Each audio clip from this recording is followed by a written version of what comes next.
Hi everyone, welcome back to another video, and today in this interesting video we will discuss about some terms about pharmacology. So that is known as reverse pharmacology. Reverse pharmacology.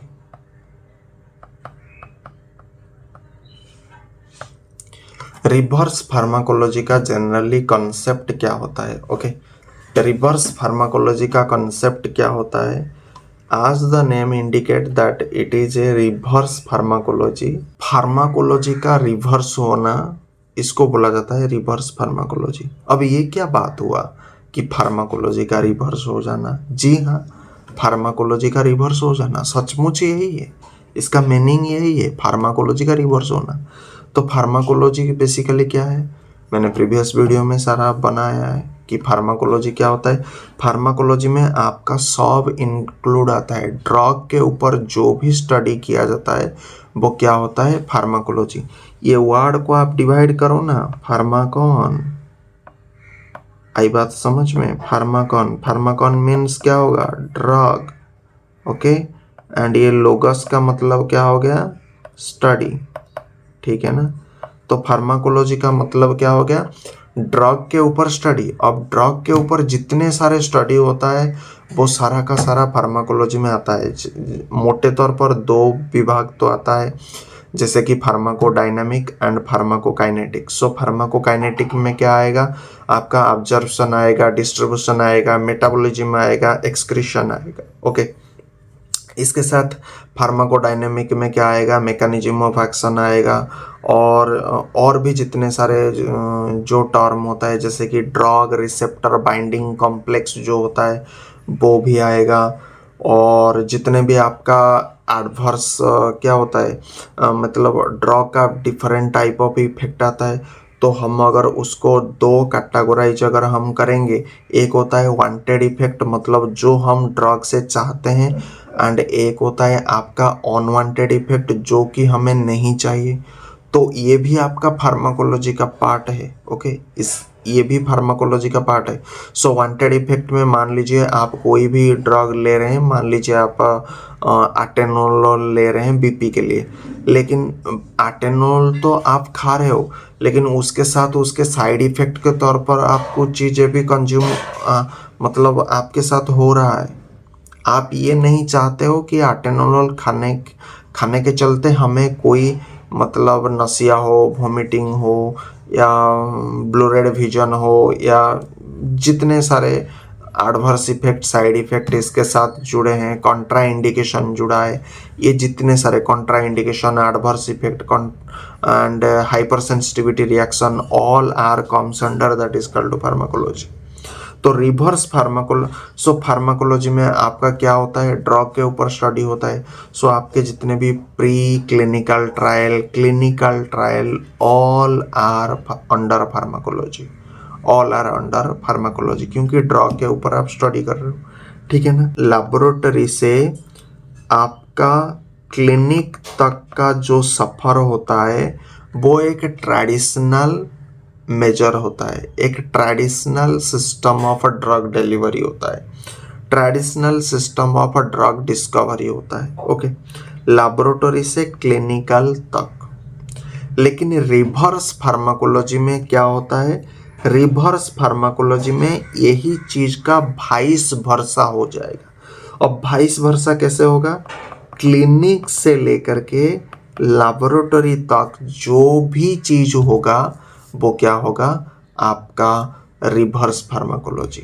Simple word में मैंने आपको समझा दिया कि reverse pharmacology क्या होता है। And इस रिवर्स फार्माकोलॉजी में जनरली क्या होता है? देखो, कोई भी ड्रग हो वो क्या होता है? पहले जब ड्रग, आप आज जो भी ड्रग कंज्यूम कर रहे हो वो क्या आपको ऐसे ही दिया जाता है? नहीं, उसका प्री क्लिनिकल ट्रायल होता है, क्लिनिकल ट्रायल होता है, different phases are there, and उसके बाद इसका पोस्ट मार्केटिंग सर्वेलेंस होता है, डिफरेंट मेजर होता है, आपको पता भी नहीं चलता है कब क्या हो जाता है। लेकिन ये अंदर से अंदर प्रोसेसिंग होते रहता है। ओके, आपको ये सारे चीज पता भी नहीं चलेगा। ओके, तो ये जो कंप्लीट सिनारियो एक होता है, pre clinical trial, clinical trial, कोई इंसान में जो भी ड्रग इंजेक्ट होता है या जो भी ड्रग हम कंज्यूम करते हैं आज की डेट में, वो पहले क्या होता है, एनिमल के ऊपर टेस्ट होता है। एंड जब एनिमल टेस्ट पास होता है, फिर हम हेल्दी वॉलंटियर में उसको अडॉप्ट करते हैं, फिर देखते हैं इसका different mechanism of action study होता है। ये एक ट्रेडिशनल ड्रग डिस्कवरी की बात मैं कर रहा हूँ। ओके, सो ट्रेडिशनल ड्रग डिस्कवरी में क्या होता है, लैबोरेटरी से क्लिनिक तक जो भी सफर होता है वो कहा जाता है फार्माकोलॉजी। लेकिन रिवर्स फार्माकोलॉजी में यही चीज उलट जाएगा, क्लिनिक से लैबोरेटरी तक जाएगा। आप, और ये हर जगह में एप्लीकेबल है, एलोपैथिक में भी एप्लीकेबल है, आपका आयुर्वेदिक साइंस में भी ये एप्लीकेबल है, हर जगह में इसकी एप्लीकेबिलिटी नज़र आता है। ठीक, अब हमें रिवर्स फार्माकोलॉजी क्यों ज़रूरत हुई? रिवर्स फार्माकोलॉजी हमें इसलिए ज़रूरत आन पड़ी, एक तो ये एक नया कंसेप्ट है रिवर्स फार्माकोलॉजी। इसका ज़रूरत इसलिए भी है कि कई बार ऐसा देखा गया है कि ट्रेडिशनल ड्रग डिस्कवरी में इतने सारे एक लंबा चौड़ा मतलब डॉलर खर्च करने के बाद भी, एक बड़ा चौड़ा लंबा मार्जिन मनी एक्सपेंस होने के बाद भी, और different pre clinical clinical trial होने के बाद भी, ये क्या हो रहा है, जब क्लिनिक में आता है, जब डॉक्टर पेशेंट को मेडिसिन देता है, हम मान लीजिए एक एग्जांपल दे रहे हैं, हम पैरासीटामोल का मान लीजिए 650 mg में दे रहा हूँ। ठीक है, मान लीजिए मैं पैरासीटामोल का 650 mg पेशेंट को प्रेस्क्राइब कर रहा हूँ।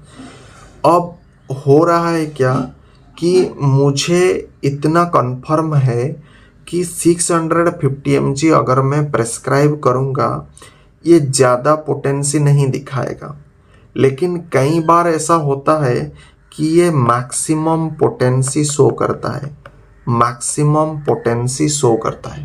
अब इसी मैक्सिमम पोटेंसी जब शो करता है, एंड कई बार ये भी हो सकता है कि एडवर्स इफेक्ट, कॉन्ट्रा इंडिकेशन, ये जितने भी मेजर है, हाइपर सेंसिटिविटी रिएक्शन, ये जितने भी मेजर होता है, आपका हाइपर सेंसिटिव रिएक्शन हो सकता है, या फिर आपका सीरियस साइड इफेक्ट जो होता है ये भी हो सकता है। तो इसके चलते कई बार दिखा गया है कि क्लिनिक से वही सेम ड्रग, एग्जिस्टिंग ड्रग जो कि अभी आप यूज कर रहे हो, उस ड्रग को फिर से लैबोरेटरी तक भेजा जाता है। एंड वहाँ पर क्या होता है, different pharmaceutical scientist are present, so वो क्या करते हैं, फिर से रिसर्च कैरिड आउट करते हैं। एंड वो रिसर्च कैरिड आउट क्यों करते हैं, ताकि ये कंफर्म करने के लिए, और इसमें एक और बात है, कई बार कुछ ड्रग मार्केट में लॉन्च तो हो जाते हैं, लेकिन उनका mechanism of action clearly specific नहीं हो पाता है। उसका मैकेनिज्म ऑफ एक्शन क्या होना चाहिए, क्लियर होना चाहिए। ठीक है, उसका मैकेनिज्म ऑफ एक्शन क्या होना चाहिए, क्लियर होना चाहिए। एंड ये क्लैरिटी पाने के लिए क्या होता है, रिवर्स फार्माकोलॉजी का हमें ज़रूरत होता है, रिवर्स फार्माकोलॉजी हमें चाहिए। दूसरा, पेशेंट केयर के लिए, पेशेंट केयर, अच्छा, जितने भी मेडिसिन है या जितने भी ड्रग है, उसका कोर कंसेप्ट क्या होता है, patient care, ultimately patient care. And patient care तभी होगा जब हमें इसे दोबारा, तीसरी बार या जितनी बार हमें टेस्ट करना होगा, अगर हम उतना रिगोरसली अगर टेस्ट करेंगे तो हमें पता चल जाएगा कि भाई इसका मैकेनिज्म ऑफ एक्शन कैसे काम करता है। अगर ड्रग बॉडी में जा रहा है तो इसका मैकेनिज्म ऑफ एक्शन क्या होता है, कैसे होता है, डिफरेंट प्रोसेस कैसे काम करता है, तो ये सारा सारा चीज़ पता चल जाता है, ठीक है ना। ओके, एंड इसमें डिफरेंट आपका क्या होता है, रिसेप्टर इम्पोर्टेंट रोल प्ले करता है। I hope you understand. Till then bye bye, thank you, Jai Hind, Vande Mataram.